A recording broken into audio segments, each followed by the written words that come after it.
Hello friend, मैं गौरव शर्मा और आज हम पढ़ रहे हैं 12th क्लास केमिस्ट्री रासायनिक बलगति चैप्टर।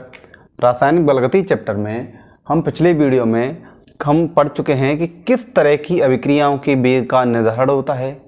वेग के अभिकारक की सांद्रता में कमी आती है, उत्पाद की सांद्रता में वृद्धि होती है। अभिक्रिया का वेग क्या होता है? किसी एकांक समय में अभिकारक या उत्पाद की सांद्रता में परिवर्तन होता है, उसे अभिक्रिया का वेग कहते हैं। अब अभिक्रिया के वेग को हम तात्क्षणिक वेग के फॉर्म में लिखते हैं। क्या लेते हैं कि अभिक्रिया के वेग को किसी एक क्षण पर, अभिक्रिया के वेग को किसी एक क्षण पर व्यक्त करने के लिए हम तात्क्षणिक वेग का प्रयोग करते हैं। जैसे अभिक्रिया का वेग लेते हैं, आपकी कोई एक अभिक्रिया है R और R आपका चेंज हो रहा है P में, यानी R से एक अभिकारक है, P एक उत्पाद है, होगा वो क्या हो जाएगा? वेग बराबर माइनस डेल्टा आर की कॉन्सेंट्रेशन अपॉन डेल्टा टी, किसके होगा? माइनस प्लस डेल्टा पी की कॉन्सेंट्रेशन और डेल्टा टी। यानी आपका अभिक्रिया का वेग है, अभिकारक की सांद्रता कम होती है इसलिए माइनस साइन, और उत्पाद की सांद्रता बढ़ती है इसलिए पॉजिटिव साइन। अब तात्क्षणिक वेग क्या होता है? किसी अभिक्रिया का किसी एक निश्चित समय पर वेग को निरूपित करने के लिए तात्क्षणिक वेग का प्रयोग करते हैं। तो तात्क्षणिक वेग के लिए जो इसका जो फॉर्मूला हो जाएगा, यहाँ पर सूक्ष्म अंतराल के लिए होता है, तो इसके लिए सांद्रता लेंगे डी आर की कॉन्सेंट्रेशन ओवर डी टी। उत्पाद के लिए ये आपकी माइनस वैल्यू होगी, और जो उत्पाद अभिकारक की सांद्रता नेगेटिव, उत्पाद की में वृद्धि होती है, तो इसके लिए क्या हो जाएगा? डी टी की concentration P over D T. बात आती है स्टाइक्योमेट्री। स्टाइक्योमेट्री का मतलब क्या है? तो देखिए, स्टाइक्योमेट्री का जो मतलब है कि जब आपकी कोई अभिक्रिया में स्टाइक्योमेट्री कांस्टेंट आपके सेम है। स्टाइक्योमेट्री सेम का मतलब जैसे आपकी एक रिएक्शन दे रखी है Hg प्लस Cl2, इससे जो आपको फॉर्म हो रहा है वो फॉर्म हो रहा है आपको HgCl2। तो देखिए यहाँ पर इसका 1 मोल है, इसका भी 1 मोल है, इसका भी 1 मोल है। तो इसके लिए अभिक्रिया का जो वेग क्या हो जाएगा? वेग बराबर Hg की concentration over delta T equal to, ये माइनस क्या आएगा? माइनस डेल्टा Cl2 की concentration over D T equal to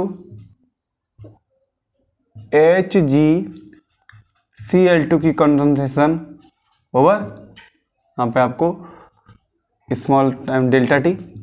ये आपका अभिक्रिया का वेग हो जाएगा। इसके लिए अगर सूक्ष्म अंतराल के लिए तो यहाँ पर dt लगा लो, क्योंकि dt आप स्मॉल अमाउंट के लिए यूज करते हैं। ये अभिक्रिया का वेग हो जाएगा। अगर स्टियोमेट्रिक स्टियोमेट्रिक कोएफिशिएंट आपका सेम है, और अगर दोनों के लिए डिफरेंट है, तो क्या होगा? आप एक रिएक्शन लेते हैं H2 प्लस I2, इससे फॉर्म होता है ट्वाइस HI। तो इससे स्टाइक्योमेट्री कांस्टेंट लेंगे, तो इसके लिए रेट क्या हो जाएगी? वेग बराबर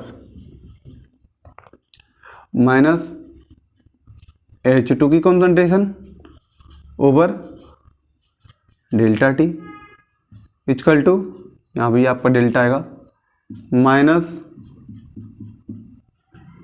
I2 की concentration over delta T equal to 1/2। अब उत्पाद है, यहाँ जो कोएफिशिएंट है इससे हमने डिवाइड कर दिया, यानी किसी भी अभिक्रिया के अंदर जो स्टियोमेट्रिक कोएफिशिएंट हो उससे उस अभिक्रिया में हम डिवाइड कर देते हैं। तो यहाँ पर आपकी हाइड्रोजन आयोडाइड की कॉन्सेंट्रेशन ओवर dt। इस तरीके से हम स्टियोमेट्रिक और नॉन स्टियोमेट्रिक अभिक्रियाओं के लिए हम वेग की गणना कर सकते हैं। वेग नियम को व्यक्त करने के लिए हम एक अभिक्रिया लेते हैं A, stoichiometric coefficient A plus B capital B, ये आपका कर्म हो रहा है C capital C plus D capital D। तो इस अभिक्रिया का जो वेग हो, तो वेग बराबर हो जाएगा वेग directly proportional to concentration of A and concentration of B. अब वेग नियम में इसकी जो घातांकों के रूप में व्यक्त करते हैं तो घातांक इसकी घात x, इसकी y। तो अगर x y आपके स्टोइचोमेट्रिक गुणांक a और b के समान हो भी सकते हैं और नहीं भी, ये अभिक्रिया की प्रकृति पर निर्भर करता है कि ये दोनों सेम हैं या नहीं है, अभिक्रिया के वेग पर निर्भर करेगा। तो यहाँ से वेग हटाएंगे तो वेग इक्वल टू क्या हो जाएगा आपका, वेग इक्वल टू हो जाएगा k, a की कॉन्सेंट्रेशन x और b की कॉन्सेंट्रेशन की पावर y, ये अभिक्रिया का वेग हो जाएगा। तो यहाँ से अब आता है आपका वेग स्थिरांक, तो k है आपका, उसको वेग स्थिरांक r की concentration over dt equal to k, a की पावर x एंड b की पावर y। इस तरीके से हम वेग को निरूपित कर सकते हैं। अब देखिए वेग नियम में हमें देखना है कि वेग नियम आपका अभिकारक की सांद्रता पर निर्भर करता है। तो अभिकारक की सांद्रता के लिए आपकी एनसीईआरटी में 4.2 एक टेबल दे रखी है, उस टेबल में आपको ट्वाइस मोल NO प्लस कंबाइंड करते हैं O2 के साथ में और आपका फॉर्म होता है NO2। आपका ये फॉर्म होता है ट्वाइस NO2। इस तरीके से आपकी रिएक्शन फॉर्म होती है। अब देखिए इस रिएक्शन में क्या होता है कि फर्स्ट कंडीशन में ये अभिकारक NO की कॉन्सेंट्रेशन दे रखी है, ये O2 की कॉन्सेंट्रेशन दे रखी है और ये अभिक्रिया का वेग दे रखा है, NO2 के फॉर्मेशन की दर दे रखी है 0.096 दे रखी है। तो इस कंडीशन में क्या है, ये आपके मान ली ये आपको दे रखी है। आपने जब एक्सपेरिमेंट करा तो आपने क्या करा, जो NO की कॉन्सेंट्रेशन है इसको आपने दोगुना कर दिया, यानी 0.30 थी तो आपने इसको 0.60 कर दिया और O2 के कॉन्सेंट्रेशन में आपने कोई भी परिवर्तन नहीं किया।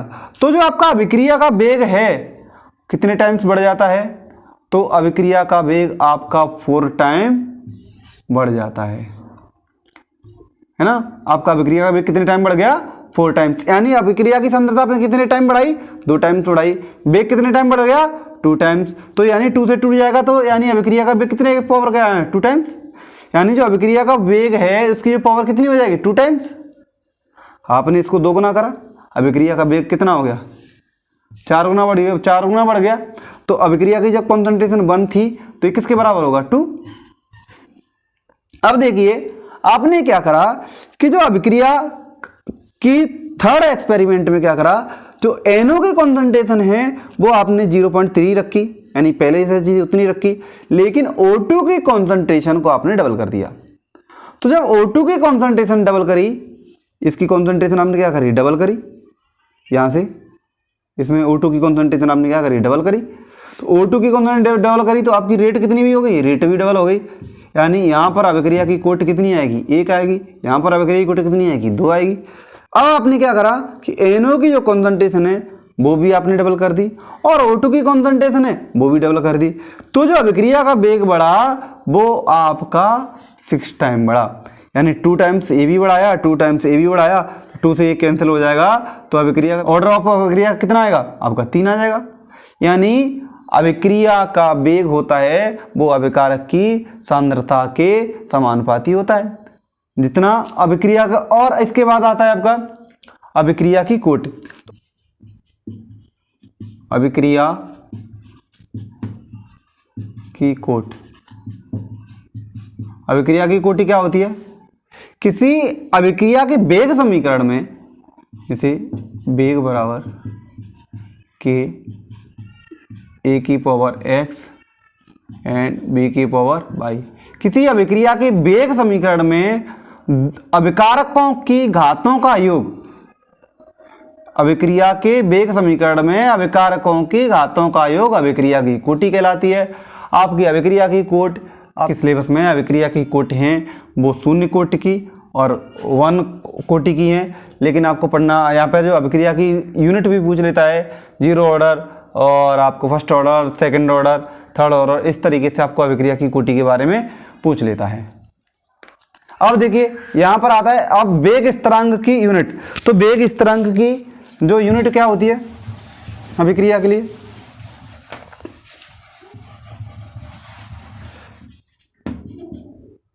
वेग स्थिरांक, वेग स्थिरांक बराबर क्या हो जाएगा, वेग बराबर यहाँ से वेग स्थिरांक के इक्वल टू आपका आ जाएगा वेग ओवर अभिकारक की सांद्रता,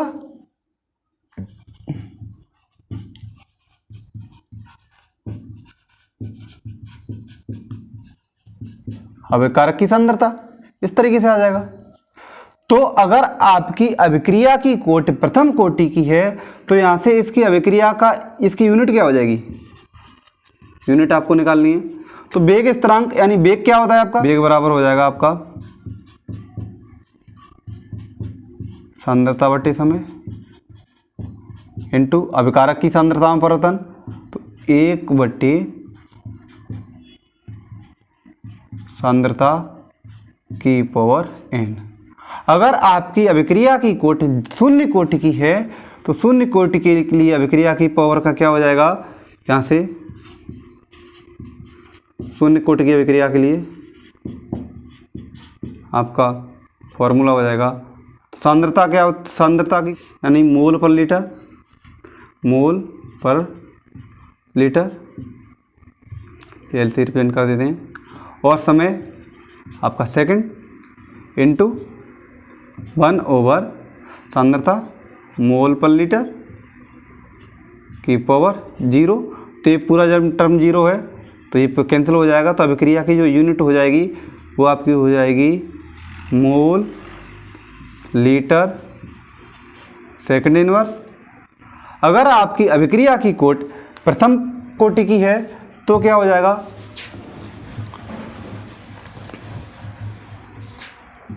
जब आपकी अभिक्रिया की कोटि प्रथम कोटि की है तो आपके लिए क्या हो जाएगा, सांद्रता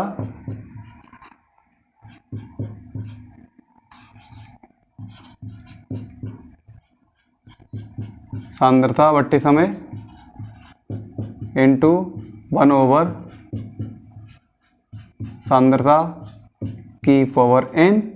तो सांद्रता की यूनिट n का क्या हो जाएगा, मोल 1 हो जाएगा प्रथम कोटि के लिए, तो मोल पर लीटर बट्टे सेकंड इनटू 1 ओवर पावर 1 है तो 1 ही रहेगा, तो मोल पर लीटर, मोल पर लीटर से मोल पर लीटर कैंसिल हो जाएगा, तो इसकी यूनिट हो जाएगी आपकी सेकंड इनवर्स।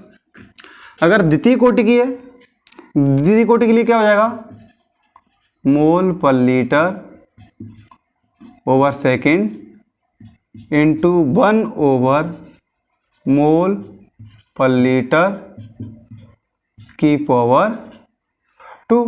तो एक पावर से एक पावर कैंसिल हो जाएगी, आपके पास क्या बचा, मोल लीटर पर mole inverse litre second inverse, ये आपकी द्वितीय कोटि की अभिक्रिया की यूनिट हो जाएगी। इसके बाद आपका इस टॉपिक में एक पॉइंट और रह जाता है, अभिक्रिया की आणविकता।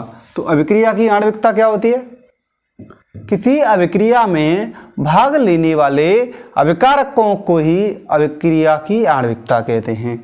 जैसे आपका अगर आपकी H2 प्लस I2 फॉर्म हो रहा है तो ट्वाइस HI, तो कितने मॉलिक्यूल भाग ले रहे हैं, 1 और 1 इसका 1 इसका, तो 2 मॉलिक्यूल भाग, तो अभिक्रिया की आणविकता 2। कोई 2 सेम मॉलिक्यूल भी हो सकते हैं, यानी hydrogen plus hydrogen form H2, तो सेम भी हो सकते हैं डिफरेंट भी हो सकते हैं। तो ये आपकी अभिक्रिया की आणविकता